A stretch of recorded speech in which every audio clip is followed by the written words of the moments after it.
Summer 1976. Heat stifles the city of Lawrence, a decaying old mill town just north of Boston. Crime levels here are among the highest in the nation, and police resources are limited. Andy Puglisi has the kind of bright smile that makes him stand out in a crowd. He has kind eyes and almost always seems to be holding his baby sister, Mandy. He loves football and baseball, and he's the protector of his 4 siblings. Like most homes in the projects, it's a loving one, but has more than its share of problems. His mother is a single mom. She's had a parade of boyfriends. In fact, she's just ended things with the current one and told him to leave. For now, he's sitting on the couch, smoking a joint. As the years went by, eventually, all of these boyfriends were crossed off the suspect list of what was to come. The suspects that remain on the list are a monster's row, some of the worst predators to plague the East Coast in the 1970s. And incredibly, there's testimony from 3 victims that some of the monsters were working together. August 21st, a sweltering summer day. Life is good. Kids in the projects are poor, but they don't know it. They have a wealth that other kids not from the projects don't have. A horde of friends. Most of the units here had single mothers with a lot of children, so there aren't a lot of men around, but if you're looking for kids, this is the place to find it. Andy has a lot of friends.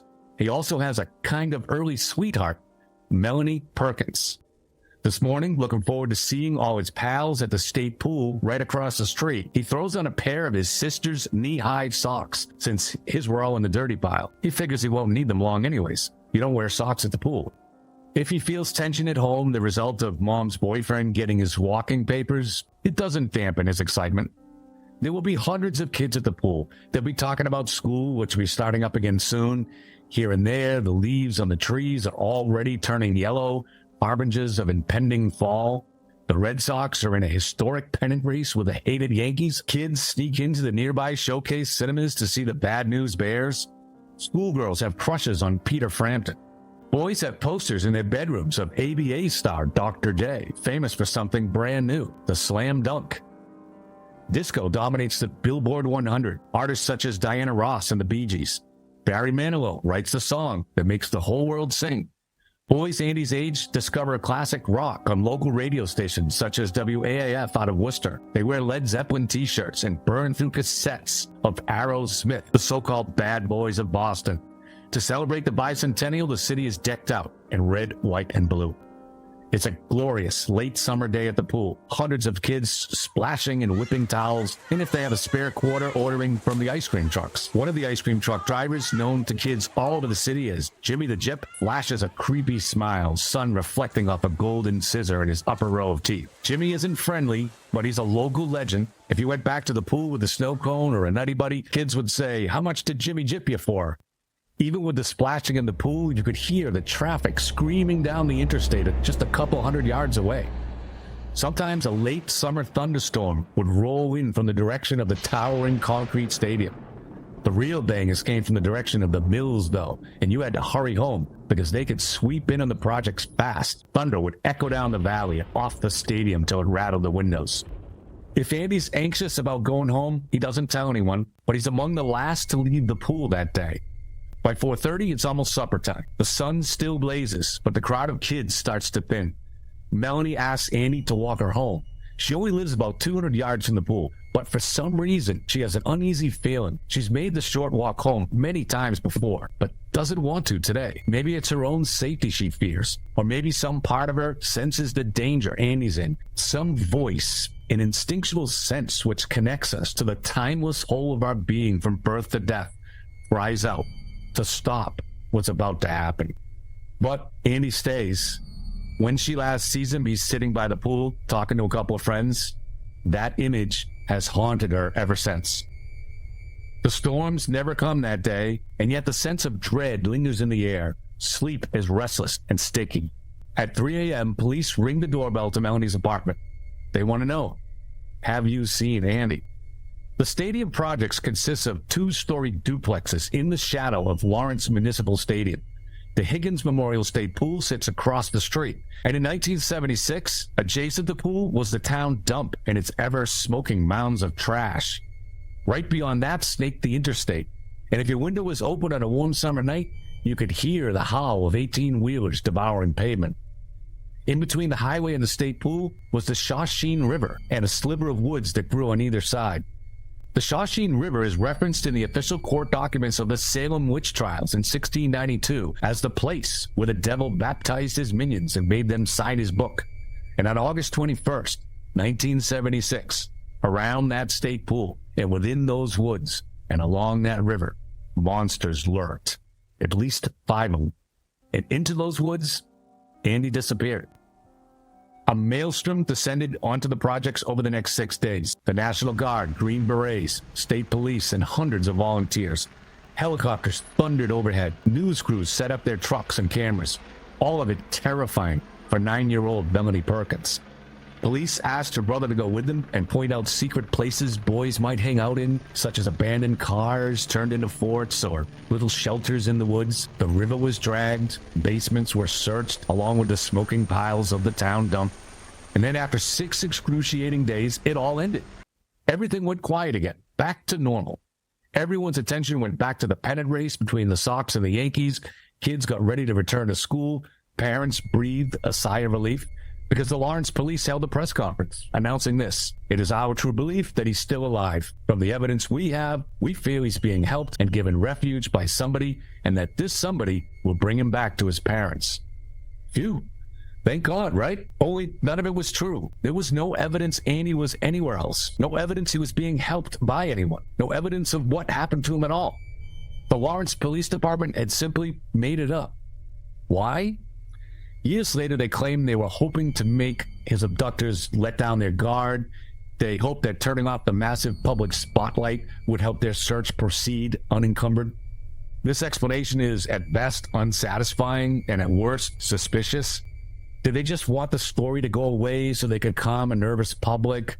Was Andy more expendable because he was just a kid from the projects? Were they possibly covering something up that they were afraid public scrutiny would bring to light? A good story needs a hero, and this one has a hero that won't be denied. Remember Melanie, that 9-year-old sweetheart of Andy's? Life could be tough for families in the projects. Melanie lived with an alcoholic mom who was losing her battle against that addiction. A few years after Andy went missing, Melanie was taken from her mother's custody. So she'd lost Andy and now lost contact with all her friends as she moved into a different city, into a different school. But from hard beginnings can come strength, resiliency, determination. Melanie eventually thrived in school, went on to study film, and worked in the production of such TV shows as PBS's Nova. However, the past haunted her. A scorching summer day from 1976 still burned in her mind. She had not forgotten Andy. So when she felt ready, she began her search to find out what happened to Andy. And just as they lurked in the woods by Higgins State Pool, ahead on the path for Melanie loomed encounters with vicious monsters. As we go through this series, a special focus will be on whether violent predators work together on these crimes and whether it ever involves the production of child porn.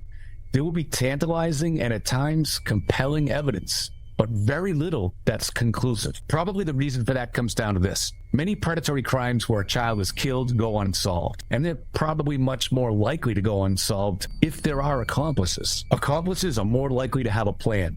Though they're satisfying their own twisted urges, having partners makes them less likely to be reckless. Accomplices are better able to dispose of bodies and evidence. Accomplices are more likely to be traveling distances, making it easier for them to disappear into the ether. So the evidence is frustratingly elusive. There's also a problem with looking at evidence of violent child porn. Obviously, this kind of stuff can never be made public, but because of its horrific nature, if it's not useful as evidence for a trial, it tends to get destroyed. At least back in the day it did. In fact, in 1977, there were no laws against child pornography, just ordinary obscenity laws, which were in much dispute at the time. In cases that go back a few decades, there usually aren't even descriptions or lists of what was destroyed. If the victims can't be identified, nor can the predators, then the material was disposed of. It's understandable why, but it also makes it hard later to argue that it ever existed. Sometimes all you have is anecdotal evidence, and it's not something cops or prosecutors really want to discuss. So in our efforts to learn general lessons about accomplices and about a potential to link to the porn industry, we don't run into stone walls. but we tend to find only spotty trails of breadcrumbs. 1 year before Andy Puglisi was taken, in exactly the same place, a man with hypnotically creepy eyes lured 2 boys by pretending he needed help looking for a dog into the woods behind the same pool that Andy would disappear into 1 year later. He raped them, then walked them out a short distance away. Here's the interesting thing. The boys later testified that as they were raped, they heard clicking from nearby, as though from a camera, and rustling from the brush, as though someone else was there. Again, the evidence is tantalizing, but not conclusive. The boys believed someone else was there, but they never saw anyone else. 2 weeks after Andy disappeared, a man was arrested in Waterloo, New York, driving a converted bread truck. He had compromising photos of underage boys on his dashboard and on the passenger seat. This gave the cops cause to search the creepy vehicle. They found materials to give any parent nightmares.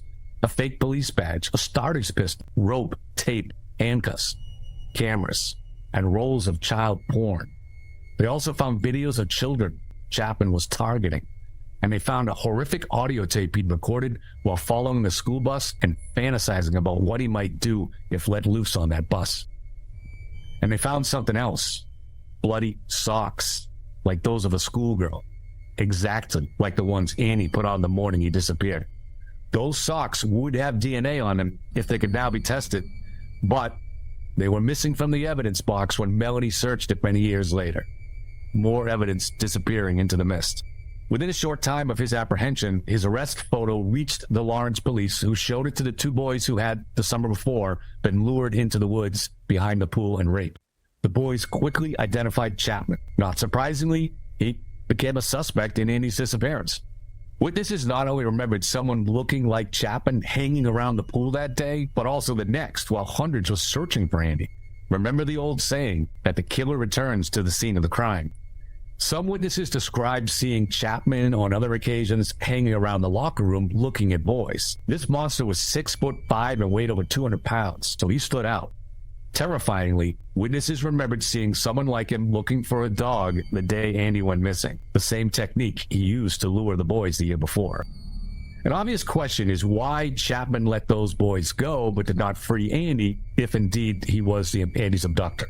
Andy suffered a mild form of epilepsy, so it's possible his death was unintentional. If that's what happened, did Chapman remove the body and dispose of it somewhere else? Did he have an accomplice in this? In Melanie's Emmy Award-winning documentary, she chronicles a police dig in the woods many years later. Witnesses had reported that they'd seen a coffin-sized hole 2 days after the disappearance. There may have been other digs, I'm not sure. There was always talk about digging in the woods behind the pool, but none of that really actually made any sense to me then or now. The killer would not bring a shovel to a public pool for a stalking mission. Lawrence is a densely populated city, and this was a densely populated area, and it was during the summer. Sure, there was a bit of isolation in the woods by that river, but hundreds of poorly supervised children lived in the projects just a few hundred yards away.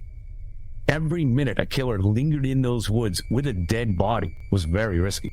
And the idea of the killer going to his car, coming back with a shovel to dig a big hole in the rocky New England soil is just plain crazy to me. Even crazier is the idea that the killer would return a day or two later with the area being canvassed by an army of cops and soldiers large enough to invade Canada. I remember helicopters searching overhead for days. No, the killer did not return to bury the body. If the body was buried, it was somewhere outside that area. Now, I am absolutely not denigrating the good people who conducted that dig. The dig was crucially important to bring the case back into the public light. A stroke of genius, really. It was a vital part of Melanie's incredible documentary and a source of headlines in the local paper, and no harm in taking a shot, right? Through things like this, Melanie had brought this case back into the spotlight pretty much all by herself, and she's kept it there. She's done more than that. She helped keep monsters behind bars. And winning an Emmy is an incredible accomplishment for anyone from our city. As a writer, I'm particularly proud of it and her. So case closed, right? Chapman abducted Andy. His goal was probably not to kill anyone, but he could become very violent during his rapes, especially if someone resisted. Maybe Andy had a seizure. Well, if you follow true crime, you probably have found that nothing is ever simple in these cases. There are plenty of dead ends, false leads, statements by witnesses that don't add up. In high-profile cases, you really have to be very careful about any narrative you buy into. if you'll forgive me, what I just said is so important that I'm going to repeat it. Be very careful about any narrative you buy into. That includes narratives presented by police or prosecutors. Before we come back to Andy and some of the wild twists and turns along the trail of evidence, we have to take a detour to the city of Brockton, Massachusetts. Another gut-wrenching case, this one from 2 years before Andy went missing. But as I suggested in the introduction to this series, if you engage the intellectual part of your mind, the emotional part sits in the back of class. It's paying attention, it's still feeling for the victims, but hopefully not so much to make you suffer. Because I try to really only do cases that give us some kind of important insight into the larger phenomenon. What happened in Brockton starts out with all the usual horrors we see in these cases, but then it ends up in a very unexpected place, a kind of unique place, possibly a telling place. You guys know the drill. Please click subscribe and please click notify, because if you don't click notify, our videos won't show up in your suggested video box and we might never see each other again. And that would be a shame. But hopefully you'd like to see us again. We really like having you here. There's obviously not a ton of views on this. We're doing this for you and for us, and we hope you enjoy the journey with us. Thanks, guys. See you.